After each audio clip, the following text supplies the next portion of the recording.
একজন সাহাবী তিনি খেজুর বাগানে কাজ করতেছেন। কাজ করা অবস্থায় বন্ধু, নবীকে চেনার জন্য বলছি, কাজ করা অবস্থায় ওনাকে একজন এসে খবর জানিয়ে দিলেন, সম্ভবত ওনার সন্তান। এসে ডেকে ডেকে বললেন, নবী মুহাম্মদ পৃথিবী থেকে বিদায় হয়ে গেছে। আল্লাহর হাবিব পৃথিবী থেকে বিদায় হয়ে গেছে গো। এই কথাটা যখন শুনলেন, তিনি খেজুর বাগানে কাজ করতেছেন, যখন শুনলো প্রাণের নবী এই পৃথিবী থেকে বন্ধু চিরদিনের জন্য বিদায় হয়ে গেছে, তখন ওই সাহাবী মনে মনে চিন্তা করলো, আল্লাহ রাব্বুল আলামিনকে ডাক দিয়ে বললেন, আল্লাহ আল্লাহ গো, আমার সরকারে মদিনা উম্মতের কান্ডারি নবী কামলেওয়ালা পৃথিবী থেকে চলে গেছে, যেই নবীকে আমি এই চক্ষু দিয়ে জীবনে আর দেখতে পাবো না, আমি আমার এই চোখের আলো থাকুক সেটা আমি চাই না, তুমি সঙ্গে সঙ্গে আমাকে অন্ধ করে দাও। আমি এই চোখ দিয়ে যদি আমার প্রাণের নবীকে দেখতে না পারি গো, আমি এই চোখ দিয়ে পৃথিবীর কোনো কিছু দেখতে চাই না। বন্ধু, ওই সাহাবীর সিনায় আমার নবীর এত বেশি গভীর প্রেম ছিল, সঙ্গে সঙ্গে তার চক্ষুগুলো অন্ধ হয়ে গেল, আর পৃথিবীর কোনো কিছু সে দেখতে পায় না। এরকম দোয়া কেউ করেনি, কিন্তু নবী চলে গেছে, নবীর বিরহ সে মানতে পারছে না, চোখ অন্ধ হয়ে যাওয়ার জন্য বলছে, তার চোখ অন্ধ হয়ে গেল। আমি আপনাদেরকে প্রেমটা বোঝানোর জন্য বলেছি বন্ধু।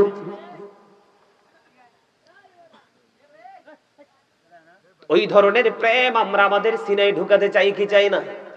কথা বলেন। আপনি আমি কি চান? আপনারা কি আমার থেকে সেই সাজেশনটা নিবেন? এখনকার যুগের মানুষ কি বেশি সুস্থ না অসুস্থ? কথা বলেন না, আওয়াজ তুলে বলেন না সবাই। এখনকার মানুষ বেশি তো রোগা, সুস্থ মানুষ পাওয়া খুবই মুশকিল।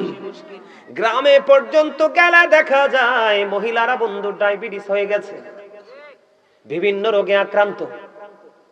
আছে না নাই? আমার দিকে তাকান, আমি শুরু করতেছি বন্ধু। ওই যে বলেছি, আপনার আমার প্রাণের নবী আমাদের জন্য সত্য নিয়ে এসেছে। قد جاءكم الرسول بالحق من ربكم فآمنوا خيرا لكم। আল্লাহ রাব্বুল আলামিন বলে দিয়েছেন, হাবিব, আল্লাহর প্রিয় হাবিব, আমাদের রাসূল আপনার আমার প্রাণের নবী আল্লাহর পক্ষ থেকে আমাদের কাছে সত্য নিয়ে এসেছেন। ফাআমিনু, সুতরাং তোমরা ঈমান আনো, খায়রুল লাকুম, তোমাদের জন্য কল্যাণ হবে।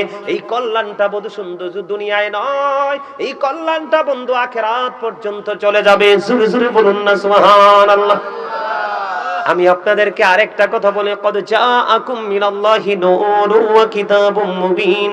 আল্লাহর হাবিব আল্লাহর পক্ষ থেকে বন্ধু সুস্পষ্ট নূর হিসাবে এসেছেন, ওয়া কিতাবুম মুবিন, সুস্পষ্ট কিতাব হিসাবে এসেছে। জোরে জোরে কন্না সুবহানাল্লাহ।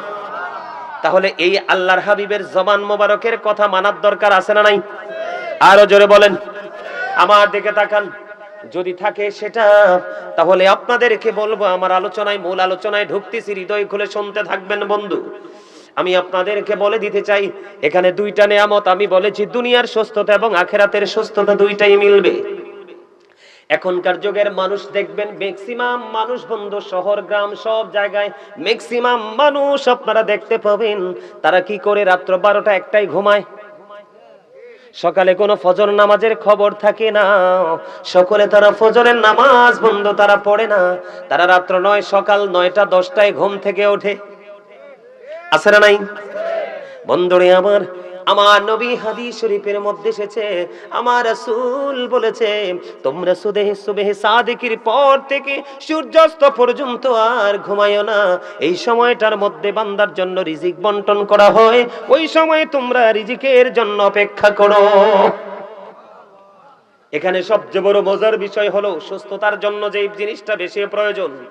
বন্ধুরে আমার, আল্লাহর হাবিব তিনি বলে দিয়েছেন, মা খাতুনে জান্নাত ফাতেমা তিনি বলতেছেন, আমার নবী আমার বাবা আমার কাছে সকালবেলা চলে আসলেন, এসে বললেন, মা গো উঠে যান, সকালবেলা ঘুমানো যাবে না। ইয়া রাসূলুল্লাহ, বাবা গো কেন ঘুমানো যাবে না? আমার নবীজি বললেন, সকালে সুবহে সাদিক থেকে সূর্য উদয় হওয়া পর্যন্ত আল্লাহ রাব্বুল আলামিন বান্দার জন্য রিজিক বন্টন করে। তোমরা এই রিজিকের জন্য তোমরা কি করো? অপেক্ষা করো, সুবহানাল্লাহ বলেন না? এর মধ্যে সুস্থ থাকা, এটা হলো বন্ধু এক ধরনের নেয়ামত, আখিরাতের পুঁজি, ফজরের নামাজটা। কারণ ফজরের নামাজটা পড়ার পরে এরপরে বন্ধু আপনি ঘুমাইলেন না, সুবহে সাদেক থেকে সূর্য উদয় পর্যন্ত বসে থাকলেন। সূর্য উদয় হলো, মুসল্লায় বসে থাকলেন, মুসল্লায় বসে বসে আপনি তাসবিহ জপলেন, আপনি কোরআন তেলাওয়াত করলেন, জিকির করলেন, যেটা মন চায় বন্ধু সেটা আপনি করে দিলেন। করতে করতে সূর্য উঠে গেল, ওঠার পরে আপনি ইশরাকের নামাজটা পড়ে নিলেন। সুবহানাল্লাহ বলেন না? আর জোরে বলেন। ইশরাকের নামাজ যখন বন্ধু আপনি পড়ে নেবেন, আল্লাহর হাবিব সরকারে মদিনা তিনি বলে দিয়েছেন, তুমি যখন এই ইশরাকের নামাজ পড়বে, তোমার আমলনামায় একটা উমরা এবং একটা বড় হজের সওয়াব তোমার আমলনামায় দেওয়া হবে। এখানে দুনিয়ার নিয়ামতটা কোনটা? এই যে আপনি বললেন সকালে ঘুম থেকে ওঠা, নামাজ কিন্তু একটা শারীরিক ইবাদত। এর মধ্যে বড় নিয়ামত হলো বন্ধু সকালবেলা সর্বপ্রথম যখন সূর্যটা ওঠে, আপনি যখন ফজরের নামাজ পড়ে কিছু সময় যখন রোদ্রের তাপ আপনার গায়ে লাগাইতে পারেন, তখন এই সকালবেলা ভোর সকাল 5 টাইমে যখন সূর্য উঠে, সূর্য ওঠার সঙ্গে সঙ্গে যখন বন্ধু সূর্যের কিরণটা আপনার গায়ে লাগে, আপনার শরীরে কখনো ভিটামিন ডি এর কোনোদিন ঘাটতি হবে না। আর জোরে বলেন না সুবহানাল্লাহ। এইদিকে বন্ধু, এইদিকে কি হয়ে গেল? ফজর আদায় হয়ে গেল, ফজরের পর পর ইশরাকও আদায় হয়ে গেল। এই দিক দিয়ে সকালবেলা বের হয়ে হেঁটে হেঁটে আপনি একটু কোথায় গেলেন? সূর্যের আলোতে গেলেন, ভিটামিন ডি আপনি সংগ্রহ করে নিয়ে আসলেন। আর একটা হাদিস শরীফের মধ্যে এসেছে, আপনার আমার প্রাণের নবী জানিয়ে দিয়েছে, আপনি এশারের নামাজও পড়লেন জামাতে, ফজরের নামাজও পড়লেন জামাতে, পুরো গ্যাপ সময়টা আপনার ইবাদতের মধ্যে ঢুকে গেল। লাভ কি দুই জাহানের হইল কিনা? দুজাহানের লাভ হইল কিনা? আপনি ফজর বেলায় বন্ধ উঠলেন, এখানে আমি সুস্থ থাকার জন্য আপনাদেরকে আরেকটা মেডিসিন দিতে চাই। সেই মেডিসিনটা হলো কি বন্ধু? মেসওয়াক। দুর্গন্ধের কারণে কিন্তু মানুষ কি হয়ে যায়? অসুস্থ হয়ে যায়, হয় কি হয় না? আপনি দেখবেন আমাদের মধ্যে এখনকার মানুষ, ম্যাক্সিমাম মানুষের মুখ থেকে গন্ধ বের হয়, মুখের দিকে মুখটা রেখে বন্ধু কথা বলতে পারে না, পারেনি, কথা বলতে পারে না, কথা বলার সুযোগ থাকে না, কথা বলতে পারে না। এই জন্য আল্লাহর হাবিব তিনি বলে দিয়েছেন, তোমরা বেশি বেশি করে মেসওয়াক করো। কারণ মেসওয়াক যখন করবা দুর্গন্ধ দূর হয়ে যাবে, আর দুর্গন্ধ দূর হয়ে গেলে মানুষ সুস্থ হয়ে যাবে। এটা সুস্থ থাকার আরেকটা অপশন হলো বন্ধু এটা, আল্লাহর হাবিব আরো বলেছেন, আমার উম্মতের জন্য কষ্ট হবে, আমার উম্মতের জন্য যদি কষ্ট না হতো, আমি প্রত্যেকটা নামাজের পূর্বে বলতাম তোমরা মেসওয়াক করে নামাজে দাঁড়াও। সুবহানাল্লাহ। একদিকে মুখের দুর্গন্ধ হলো, কি হলো? একদিকে মুখের দুর্গন্ধ দূর হয়ে গেল, আরেকদিকে মেসওয়াক করে নবীর নির্দেশ মান্য হয়ে গেল। লাভ আছে নাই? একটা একটা করে মনে রাখবেন, সুস্থ থাকতে হলে বন্ধু ফজরের সময় উঠতে হবে। আপনি যদি মনে করেন না হুজুর আমি ফজরের সময় উঠবো না, তার আগে উঠবো, সুবহে সাদেকের আগে, সুবহে কাযিবের সময় আমি উঠবো, তাহলে আপনার জন্য আরো বেশি পজিটিভ নিয়ামত যুক্ত হয়ে যাবে কাল হাসরের ময়দানে। বন্ধু আল্লাহ রাব্বুল আলামিন আহ্বানকারী আহ্বান করতে থাকবে, আহ্বানকারী আহ্বান করতে থাকবে, যে যারা ওই যে গভীর রজনীতে নামাজ পড়েছো তোমরা দাঁড়াও। অল্প কিছু মানুষ দাঁড়াবে, গভীর রজনীর নামাজ হলো তাহাজ্জুদের নামাজ। হাদিস শরীফের মধ্যে এসেছে, অল্প কিছু মানুষ যখন দাঁড়াবে তখন আহ্বানকারী আহ্বান করতে থাকবে, ওই যারা দাঁড়াবে তারা সংখ্যায় খুবই কম হবে। আল্লাহ রাব্বুল আলামিন তাদেরকে অর্ডার করবে তোমরা জান্নাতে চলে যাও। তবে মজার বিষয় হলো তাদের অর্ডার হবে বিনা হিসাবে, তারা জান্নাতি হয়ে যাবে। আল্লাহর হাবিব বলে দিয়েছেন তারা বিনা হিসাবে জান্নাতে চলে যাবে। আর যারা দাঁড়াইতে পারেনি বন্ধু, হাত তুলতে পারেনি, তারা হিসাবের জন্য প্রস্তুতি নিবে। আমি আপনাদেরকে বলি, হযরতে দাউদ আলাইহিস সালাম, হযরতে সুলাইমান আলাইহিস সালামের বাবা, আল্লাহর কাছে সবচেয়ে বেশি প্রিয় নামাজ, সবচেয়ে বেশি প্রিয় নামাজ হলো আল্লাহ রাব্বুল আলামিনের কাছে দাউদ আলাইহিস সালামের নামাজ। কারণ তিনি রাত্র 1/6 সময় তিনি ঘুমাতেন। জোরে জোরে কোন আল্লাহু আকবার। বন্ধুরে আমার, এবার আমার দিকে তাকান। আমাদের রোগ হওয়ার আরেকটা কারণ হলো, এখানে দুইটা মেসেজ আপনারা পেয়ে যাবেন বন্ধু। এর মধ্যে একটা হলো খাবার। এখন বর্তমানে যেই দেশটার নাম হলো ইরান, এটার একটা সময় নাম ছিল বন্ধু পারস্য। পারস্য থেকে একজন চিকিৎসক আসলেন আমাদের আরবে। পারস্য থেকে একজন চিকিৎসক আসলেন, 2 বছর পর্যন্ত আরবে দেশে কাটাইলেন। 2 বছর কাটানোর পরে তিনি আরবে কোনো অসুস্থ রোগী পাননি। অসুস্থ রোগী না পাওয়ার কারণে 2 বছর শেষে তিনি প্রাণের নবীর কাছে চলে গেলেন। ইয়া রাসূলুল্লাহ, ইয়া হাবিবাল্লাহ, নবী গো, আমি আপনার এই দেশে 2টা বছর কাটিয়েছি, একটা অসুস্থ মানুষও আমি খুঁজে পাইনি। আপনার এই দেশের মানুষ সুস্থ থাকার কারণ কি? এটার পিছনে জাদুটা কি, নেয়ামতটা কি? এই কথা বলতে দেরি এবার আমার নবীজি বললেন, আমার দেশের মানুষ সুস্থ থাকার কারণ হলো, তার এই পেটটাকে 3 ভাগে ভাগ করে। সুবহানাল্লাহ বলেন না? কয় ভাগে ভাগ করে? 3টি ভাগে ভাগ করে। একটি ভাগ খাবার দিয়ে ফিল আপ করে, আরেকটা ভাগ পানি দিয়ে ফিল আপ করে, আরেকটা ভাগ 100% খালি রাখে। তার মানে হলো অতিরিক্ত পেটে খিদা না লাগা পর্যন্ত তারা খাবার খেতে বসে না। আবার খাবার খেতে বসার পরে পেটটা ভরে যাওয়ার আগেই তারা খাবারটা ছেড়ে দেয়। জোরে জোরে সুবহানাল্লাহ। রাসূল বলেছেন, কাফের খায় 7 পেটে। কাফের খায় কয় পেটে? রাসূল বলেছেন কাফেররা খায় 7 পেটে, আর মুমিনরা খায় মাত্র 1 পেটে। সুবহানাল্লাহ বলেন না? তাহলে আপনাদেরকে কি করতে হবে? এখনই চা, এখনই কফি, এখনই গলা পর্যন্ত খাবার, এত খাবার খাওয়া যাবে না। বুঝেনিছেননি? আমার কথা বুঝতে পারছেননি আপনারা? পেটটাকে নিজে নিজে 3 ভাগ করবেন। কয় ভাগ? মাত্র একটা ভাগ আপনি খাবারে পুরাবেন, আরেকটা ভাগ আপনি পানি দিয়ে ফিল আপ করবেন। এই তোমরা আসো, বসো, এদিকে আসো, এদিকে, এই সামনে আসো। দেখতে তো মনে হয় হাফেজ সাহেব, এদিকে আসেন। এত দামি মানুষ আইছে, এইভাবে দাঁড়ায় থাকলে হয়? আসেন, আপনারা সামনে আসেন। এদিক দিয়ে আমার সামনে। মনু, জলদি করে চললেইও, মোর দাঁড়ে এককালে দাঁড়ে চললেইও। তোমরা হাসতেও পারলা না? সুস্থ থাকার জন্য হাসিও প্রয়োজন। রাসূল বলেছে, আমি না। সুবহানাল্লাহ বলেন না? আরে আরো জোরে, আরো জোরে। লবণ ছাড়া খাবার, খাবারে লবণ না দিলে মজা হয়? কথা কোন হয়? হয় না? খাবারে লবণ না দিলে যেমনি মজা হয় না, ঠিক তেমনি ভাবে বন্ধু, ঈমান যদি টেকসই না হয়, প্রেম যদি শক্ত না হয়, কখনো আপনার কাছে আমলও মজা লাগবে না। বুঝে নিতে হবে মূল কোথায়। আল্লাহর হাবিব আরো বলে দিয়েছেন, দুর্বল ঈমান শ্রবণ করতে থাকে, তখন শিক্ষকেরও পড়াইতে তাকে ভালো লাগে। কথা বলেন না কেন? আর যেটা শোনে না, এটার ক্লাস দিতে চায় না। তেমনি ভাবে বন্ধু, যখন কোনো আলোচক স্টেজে উঠে বসে, তার শ্রোতা যখন, প্রত্যেকটা মানুষ কিন্তু তখন ওই আলোচকের ছাত্র হয়ে যায়, স্টুডেন্ট হয়ে যায়। সে যখন স্টুডেন্টের মতো আচরণ করতে থাকবে, তখনই তার মর্যাদা শুধু বাড়তে থাকবে।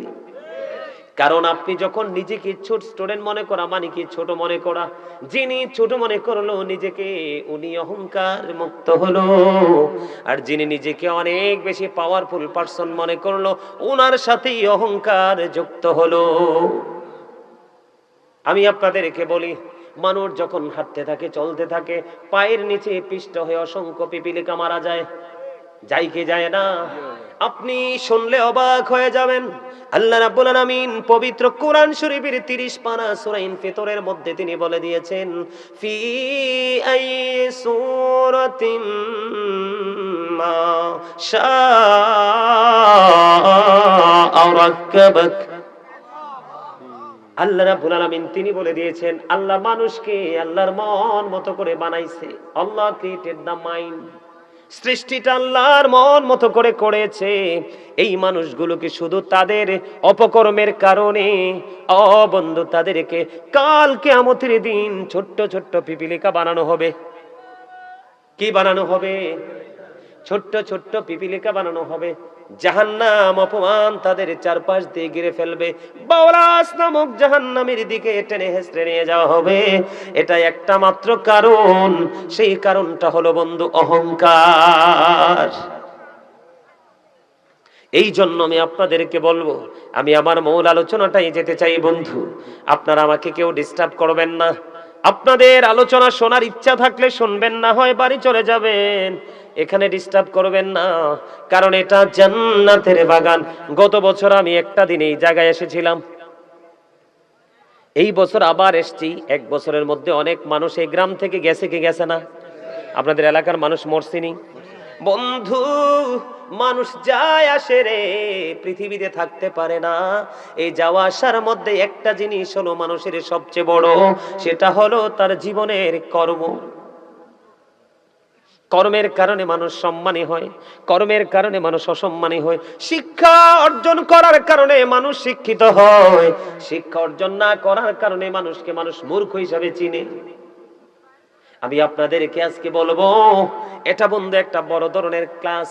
এটা এমন একটা ইউনিভার্সিটির একটা অংশ রে, এইখান থেকে আপনি টিচিং নিতে পারলে দুনিয়ার শান্তি এবং পরকালের মুক্তি দুটোই আপনার নসিবে জুটবে।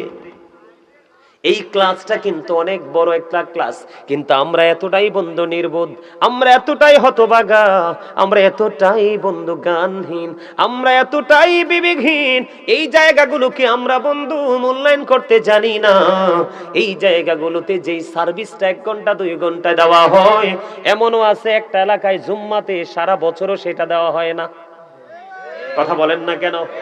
এই জন্য আপনারা দেখবেন এখন বর্তমানে সময়টা এতটা কমার্শিয়াল হয়েছে। আপনার টাকা হাদিয়াটা, টাকাটা ডবল দিতে প্রস্তুত, কিন্তু নিজের মনের মতো বক্তা লাগবে। বক্তা যদি নিজের মনের মতো না হয়, আলোচক যদি নিজের মনের মতো না হয়, স্কলার যদি বন্ধু 100% যদি না হয়, বন্ধু তাকে ফ্রিও আনতে মানুষ রাজি না। কথা বলেন না কেন? মিক্স বর্তমানে এখন যুবকরাই ট্রেডিশনটা বন্ধু চালু করেছে। এটা দোষের কিছু না। এতে কি হয়, গান সম্পূর্ণ মানুষগুলোকে মূল্যায়ন করা হয়, যাকে অবমূল্যায়ন করা হয়। একদিন যদি সত্যিকারের বিবেকবান মানুষ যদি হয়, তাকে যখন অবমূল্যায়ন করা হবে, তখন সে মূল্যায়নের জায়গায় কেমন করে আসবে সেই চিন্তা তার মধ্যে কাজ করবে। যদি সেই চিন্তা তার মধ্যে কাজ না করে, তাহলে বন্ধু এটার মধ্যে নির্বোধ বোকার কেউ না, এটা 100% স্টুপিড। ঠিক কিনা বলেন? আরো জোরে বলেন। এই তোমরা কি বোট খাওয়ার জন্য শেষ পর্যন্ত এসে বসছো এখানে? আমি আগেই বলেছি, তোমাদের যে বয়স আমার ছাত্রদের, বাচ্চাদের সমান। আমি সেই 2002 থেকে আলোচনার মাঠে।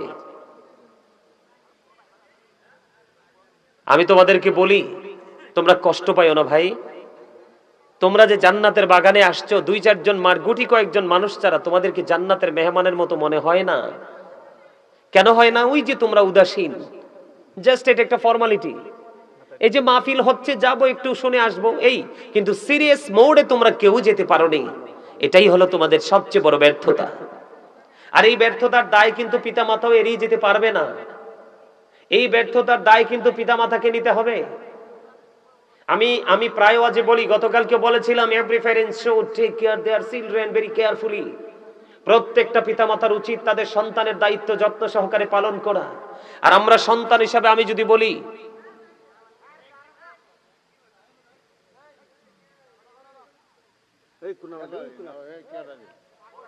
এখানে না, আউটসাইড।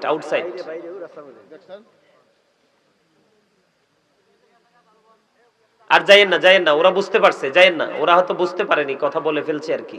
এখন ওরা আমি থামাতে ওরা বুঝতে পারছে, যাইয়েন না। এই যে ভাইজান, যাওয়ার কোনো দরকার নেই, ওরা যেহেতু বুঝতে পারছে চলে গেছে, ওদের কাছে যাওয়ার লাভ না। আমার কথা কি বুঝতে পারছেন? প্রত্যেকটা পিতামাতার উচিত তাদের সন্তানের দায়িত্ব যত্ন সহকারে পালন করা। আর আমাদের উচিত, we should obey our parents. আমাদের প্রত্যেকের উচিত আমাদের পিতামাতাকে মান্য করা। কারণ হচ্ছে, paradise of the child under the feet of the mother. মায়ের পায়ের নিচে সন্তানের জান্নাত।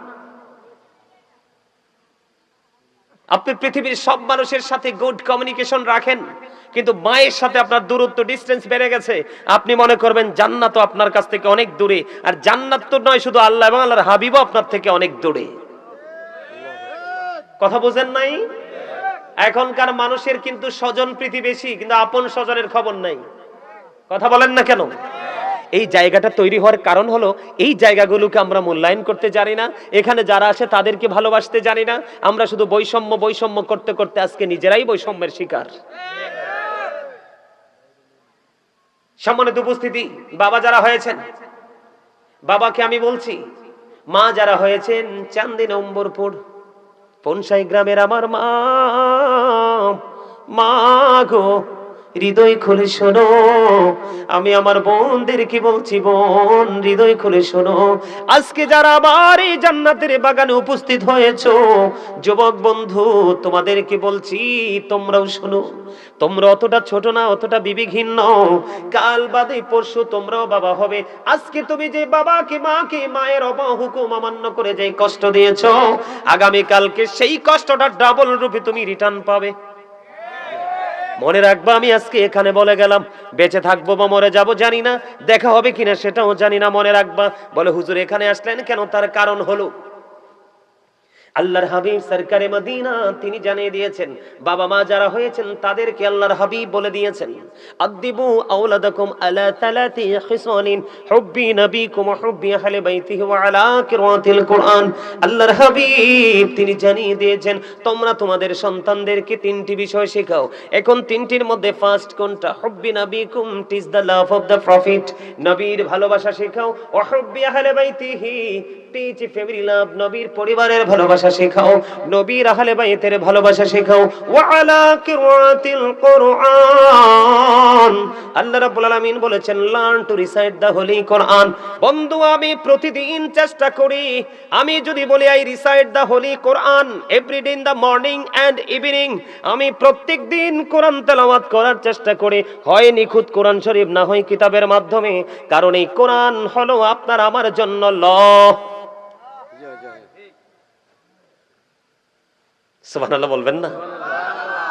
আজকে আমি তোমাদেরকে বলি, তোমরা যে চুল কেটেছো ইহুদিদের স্টাইলে, আজকে তোমরা যে তোমাদের জান্নাতের বাগানে এসেছো, তোমাদের ধর্মীয় সংস্কৃতির একটা গুরুত্বপূর্ণ জায়গা, এখানে এসেছো মেহমান হয়ে আসতে পারোনি।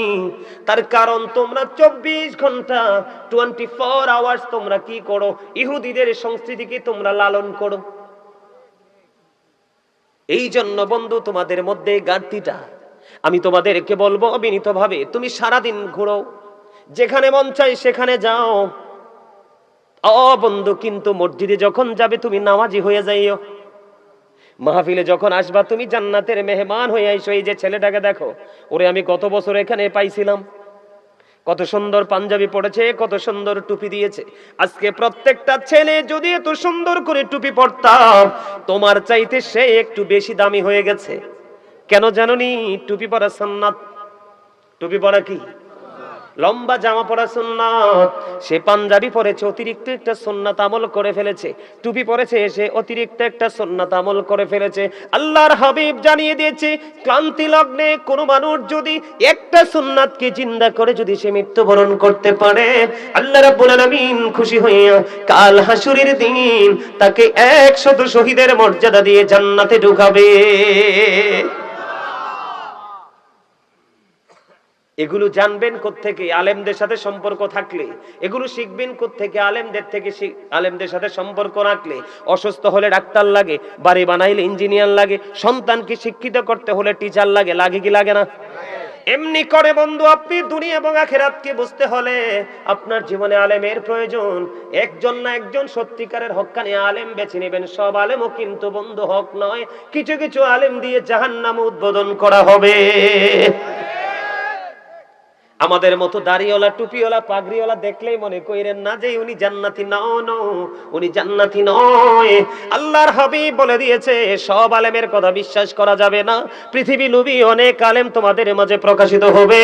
মনে রাখবা, পৃথিবীর বুকে যে মেতর এবং মুসি দুইটা জাত, এগুলোকে কেউ বেশি ভালোবাসে না।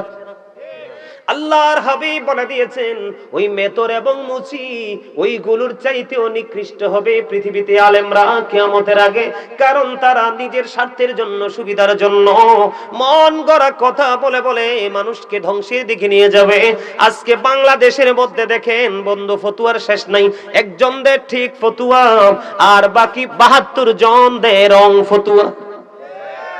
আমার কথা নয়, রাসূল বলেছেন। কে বলেছেন? আরো জোরে বলেন।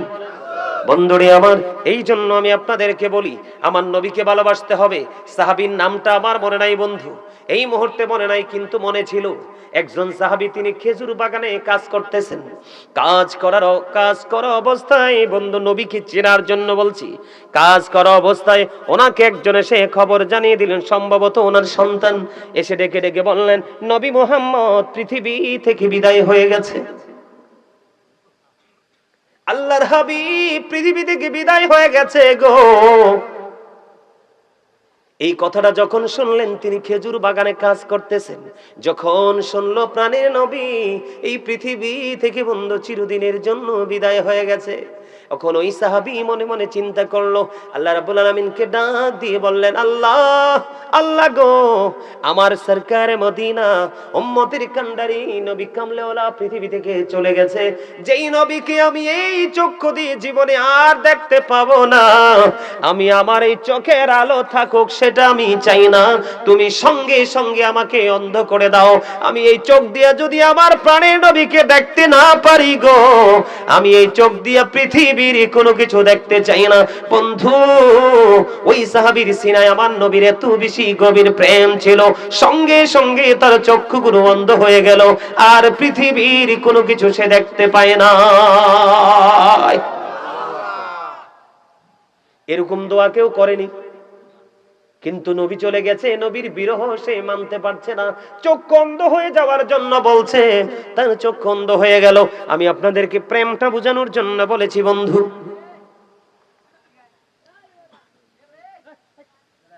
ওই ধরনের প্রেম আমরা আমাদের সিনায় ঢুকাতে চাই কি চাই না? কথা বলেন। আপনি আমি কি চান? আপনারা কি আমার থেকে সেই সাজেশনটা নিবেন? এখনকার যুগের মানুষ কি বেশি সুস্থ না অসুস্থ? কথা বলেন না, আওয়াজ তুলে বলেন না সবাই। এখনকার মানুষ বেশি তো রোগা, সুস্থ মানুষ পাওয়া খুবই মুশকিল। গ্রামে পর্যন্ত গেলে দেখা যায় মহিলারা বন্ধু ডায়াবেটিস হয়ে গেছে, বিভিন্ন রোগে আক্রান্ত। আছে না নাই? আমার দিকে তাকান, আমি শুরু করতেছি বন্ধু। ওই যে বলেছি আপনারা আমার প্রাণের নবী আমাদের জন্য সত্য নিয়ে এসেছে। قد جاءكم الرسول بالحق من ربكم فآمنوا خيرا لكم। আল্লাহ রাব্বুল আলামিন বলে দিয়েছেন, হাবিব, আল্লাহর প্রিয় হাবিব, আমাদের রাসূল, আপনার আমার প্রাণের নবী আল্লাহর পক্ষ থেকে আমাদের কাছে সত্য নিয়ে এসেছেন। ফাআমিনু, সুতরাং তোমরা ঈমান আনো, খায়রুল লাকুম, তোমাদের জন্য কল্যাণ হবে। এই কল্যাণটা বন্ধু শুধু দুনিয়ায় নয়, এই কল্যাণটা বন্ধু আখিরাত পর্যন্ত চলে যাবে। জোরে জোরে বলুন না সুবহানাল্লাহ। আমি আপনাদেরকে আরেকটা কথা বলে, কদ জাআকুম মিনাল্লাহি নূরুন ওয়া কিতাবুম মুবিন। আল্লাহর হাবিব আল্লাহর পক্ষ থেকে বন্ধু সুস্পষ্ট নূর হিসাবে এসেছে, ওয়া কিতাবুম মুবিন, সুস্পষ্ট কিতাব হিসাবে এসেছে। জোরে জোরে কন্না সুবহানাল্লাহ। তাহলে এই আল্লাহর হাবিবের জবান মোবারকের কথা মানার দরকার আছে না নাই? আরো জোরে বলেন। আমার দিকে তাকান, যদি থাকে সেটা, তাহলে আপনাদেরকে বলবো, আমার আলোচনায়, মূল আলোচনায় ঢুকতেছি, হৃদয় খুলে শুনতে থাকবেন বন্ধু। আমি আপনাদেরকে বলে দিতে চাই, এখানে দুইটা নেয়ামত আমি বলেছি, দুনিয়ার সুস্থতা এবং আখিরাতের সুস্থতা দুইটাই মিলবে। এখনকার যুগের মানুষ দেখবেন, ম্যাক্সিমাম মানুষ বন্ধু, শহর গ্রাম সব জায়গায় ম্যাক্সিমাম মানুষ আপনারা দেখতে পাবেন, তারা কি করে রাত্র 12টা 1টায় ঘুমায়। সকালে কোনো ফজর নামাজের খবর থাকে না, সকলে তারা ফজরের নামাজ বন্ধু তারা পড়ে না, তারা রাত্র 9 সকাল 9টা 10টায় ঘুম থেকে ওঠে। আছে না নাই? বন্ধুরে আমার নবী হাদিস শরীফের মধ্যে এসেছে, আমার রাসূল বলেছে, তোমরা সুবহে সাদিকের পর থেকে সূর্যাস্ত পর্যন্ত আর ঘুমায়ো না। এই সময়টার মধ্যে বান্দার জন্য রিজিক বন্টন করা হয়, ওই সময় তোমরা রিজিকের জন্য অপেক্ষা করো। এখানে সবচেয়ে বড় মজার বিষয় হলো সুস্থতার জন্য যে জিনিসটা বেশি প্রয়োজন, বন্ধুরে আমার, আল্লাহর হাবিব তিনি বলে দিয়েছেন, মা খাতুনে জান্নাত ফাতেমা তিনি বলতেছেন, আমার নবী আমার বাবা আমার কাছে সকালবেলা চলে আসলেন, এসে বললেন, মা মা গো উঠে যান, সকালবেলার ঘুমানো যাবে না। ইয়া রাসূলুল্লাহ, বাবা বাবা গো কেন ঘুমানো যাবে না? আমার নবীজি বললেন, সকালে সুবহে সাদিক থেকে সূর্য উদয় হওয়া পর্যন্ত আল্লাহ রাব্বুল আলামিন বান্দার জন্য রিজিক বন্টন করে। তোমরা এই রিজিকের জন্য তোমরা কি করো?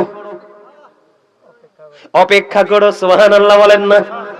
এর মধ্যে সুস্থ থাকা এটা হলো বন্ধু এক ধরনের নেয়ামত, আখিরাতের পুঁজি, ফজরের নামাজটা।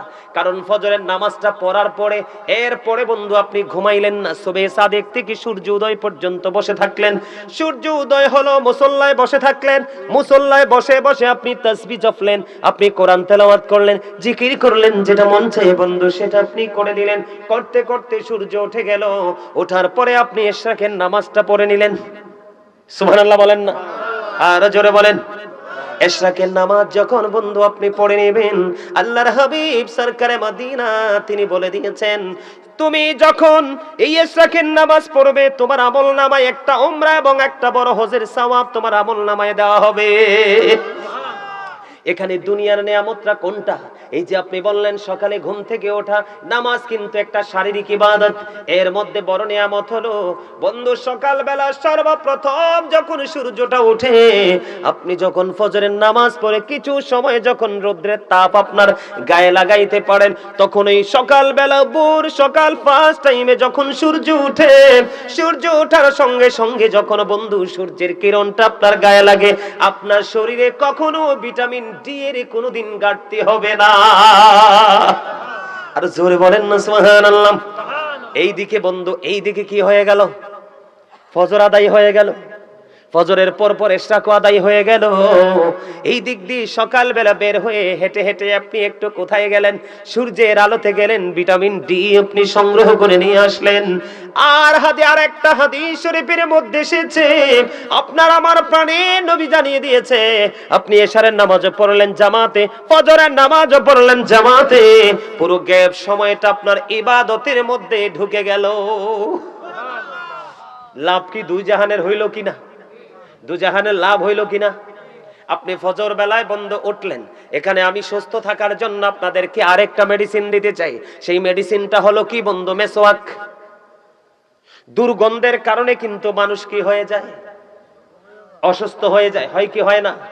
আপনি দেখবেন আমাদের মধ্যে এখনকার মানুষ, ম্যাক্সিমাম মানুষের মুখ থেকে গন্ধ বের হয়, মুখের দিকে মুখটা রেখে বন্ধু কথা বলতে পারে না, পারেনি, কথা বলতে পারে না, কথা বলার সুযোগ থাকে না,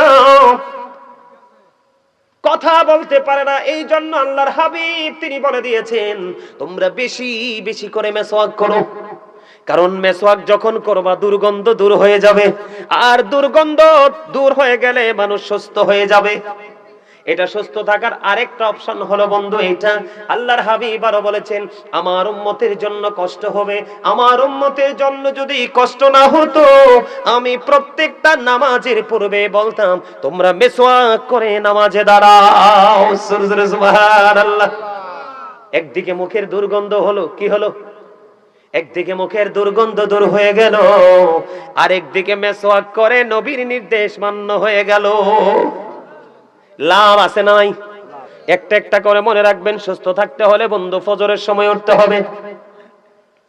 আপনি যদি মনে করেন না হুজুর আমি ফজরের সময় উঠবো না, তার আগে উঠবো, সুবহে সাদেকের আগে সুবহে কাযিবের সময় আমি উঠবো, তাহলে আপনার জন্য আরো বেশি পজিটিভ নিয়ামত যুক্ত হয়ে যাবে কাল হাসরের ময়দানে। বন্ধু আল্লাহ রাব্বুল আলামিন আহ্বানকারী আহ্বান করতে থাকবে, আহ্বানকারী আহ্বান করতে থাকবে, যে যারা ওই যে গভীর রজনীতে নামাজ পড়েছো তোমরা দাঁড়াও, অল্প কিছু মানুষ দাঁড়াবে। গভীর রজনীর নামাজ হলো তাহাজ্জুদের নামাজ। হাদিস শরীফের মধ্যে এসেছে অল্প কিছু মানুষ যখন দাঁড়াবে তখন আহ্বানকারী আহ্বান করতে থাকবে। ওই যারা দাঁড়াবে তারা সংখ্যায় খুবই কম হবে। আল্লাহ রাব্বুল আলামিন তাদেরকে অর্ডার করবে তোমরা জান্নাতে চলে যাও। তবে মজার বিষয় হলো তাদের অর্ডার হবে বিনা হিসাবে, তারা জান্নাতি হয়ে যাবে। আল্লাহর হাবিব বলে দিয়েছেন তারা বিনা হিসাবে জান্নাতে চলে যাবে। আর যারা দাঁড়াইতে পারেনি, বন্ধু হাত তুলতে পারেনি, তারা হিসাবের জন্য প্রস্তুতি নিবে। আমি আপনাদেরকে বলি হযরতে দাউদ আলাইহিস সালাতু ওয়াস সালাম, হযরতে সুলাইমান আলাইহিস সালাতু ওয়াস সালামের বাবা, আল্লাহর কাছে সবচেয়ে বেশি প্রিয় নামাজ, সবচেয়ে বেশি প্রিয় নামাজ হলো আল্লাহ রাব্বুল আলামিনের কাছে দাউদ আলাইহিস সালাতু ওয়াস সালামের নামাজ। কারণ তিনি রাত্র 1/6 সময় তিনি ঘুমাতেন। জোরে জোরে কোন আল্লাহু আকবার। বন্ধুরে আমার, এবার আমার দিকে তাকান। আমাদের রোগ হওয়ার আরেকটা কারণ হলো, এখানে দুইটা মেসেজ আপনারা পেয়ে যাবেন বন্ধু। এর মধ্যে একটা হলো খাবার। এখন বর্তমানে যে দেশটার নাম হলো ইরান, এটার একটা সময় নাম ছিল বন্ধু পারস্য। পারস্য থেকে একজন চিকিৎসক আসলেন আমাদের আরবে। পারস্য থেকে একজন চিকিৎসক আসলেন, 2 বছর পর্যন্ত আরবে দেশে কাটাইলেন। 2 বছর কাটানোর পরে তিনি আরবে কোনো অসুস্থ রোগী পাননি। অসুস্থ রোগী না পাওয়ার কারণে 2 বছর শেষে তিনি প্রাণের নবীর কাছে চলে গেলেন। ইয়া রাসূলুল্লাহ, ইয়া হাবিবাল্লাহ, নবী গো, আমি আপনার এই দেশে 2টা বছর কাটিয়েছি, একটা অসুস্থ মানুষও আমি খুঁজে পাইনি। আপনার এই দেশের মানুষ সুস্থ থাকার কারণ কি? এটার পিছনে জাদুটা কি, নেয়ামতটা কি? এই কথা বলতে দেরি এবার আমার নবীজি বললেন, আমার দেশের মানুষ সুস্থ থাকার কারণ হলো, আমার দেশের মানুষ সুস্থ থাকার কারণ হলো তার এই পেটটাকে 3 ভাগে ভাগ করে। সুবহানাল্লাহ বলেন না? কয় ভাগে ভাগ করে? 3টি ভাগে ভাগ করে। একটি ভাগ খাবার দিয়ে ফিল আপ করে, আরেকটা ভাগ পানি দিয়ে ফিল আপ করে, আরেকটা ভাগ 100% খালি রাখে। তার মানে হলো অতিরিক্ত পেটে খিদা না লাগা পর্যন্ত তারা খাবার খেতে বসে না। আবার খাবার খেতে বসার পরে পেটটা ভরে যাওয়ার আগেই তারা খাবারটা ছেড়ে দেয়। জোরে জোরে সুবহানাল্লাহ। রাসূল বলেছেন কাফের খায় 7 পেটে। কাফের খায় কয় পেটে? রাসূল বলেছেন কাফেররা খায় 7 পেটে, আর মুমিনরা খায় মাত্র 1 পেটে। সুবহানাল্লাহ বলেন না? তাহলে আপনাদেরকে কি করতে হবে? এখনই চা, এখনই কফি, এখনই গলা পর্যন্ত খাবার, এত খাবার খাওয়া যাবে না। বুঝে নিছেননি? আমার কথা বুঝতে পারছেননি আপনারা?